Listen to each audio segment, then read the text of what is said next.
Sur le chemin de retour, j'ai vu des choses.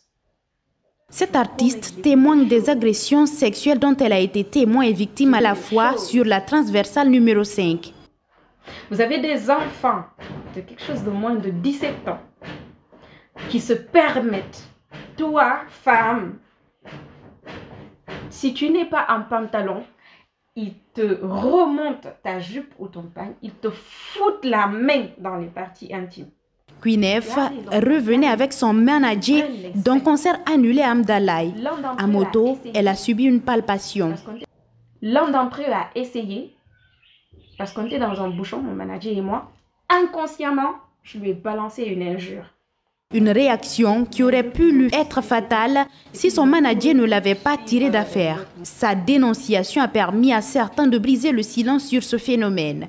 Des commentaires de soutien et des témoignages sur la situation ainsi que sur la transversale 6 où des filles auraient subi des attouchements.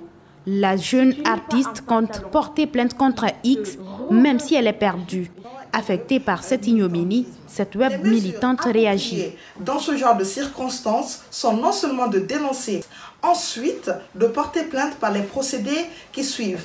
Se diriger vers un commissariat de police et porter plainte, sinon saisir le procureur du tribunal territorialement compétent, sinon encore faire une plainte avec constitution de partie civile auprès du juge d'instruction. Pour elle, le rétablissement de l'ordre incombe à tous. Il est de la responsabilité des autorités nationales, des autorités étatiques de sensibiliser, de prendre leurs dispositions. Mineurs ou adultes, les agressions sexuelles sont légion dans les manifestations. Ça, ce sont les images du gouvernement. Le ministre de l'enseignement préuniversitaire qui parade dans les établissements pour annoncer l'ouverture. Faisons notre propre constat. D'abord, à Hermakono, on en a déjà parlé. Seul ce bâtiment accueille les rares élèves qui ont répondu à l'appel. L'autre en ruine, les apprenants sont transférés au collège La Carrière. Devant notre micro, on nous apprend qu'élèves et enseignants utilisent ces seules toilettes. Difficile d'y croire, car fermées à clé. Ce sont les autres qui sont utilisés par les apprenants. Au moment où je vous parle, l'emploi du temps a été revu, les enseignants sont informés et tout est mis en œuvre pour que les enfants aillent étudier là-bas sans interruption. Elle se trompe. Aucun enseignant du primaire d'Hermakono, encore moins un élève, ne se trouve au collège Carrière. Le principal rassure hors micro que les 4 classes sont disponibles.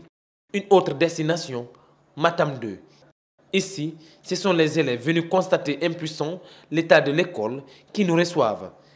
Lorsqu'on a rangé notre école, on a gâté encore. On a fait les grèves ici. Les soldats ont venu ici, on a gâté, on a fait les grèves, on a gâté notre école. Ils ont été envoyés à l'école primaire de Matam 1. Un long trajet, même en moto. Voilà la direction. Une table et quelques documents. C'est fini.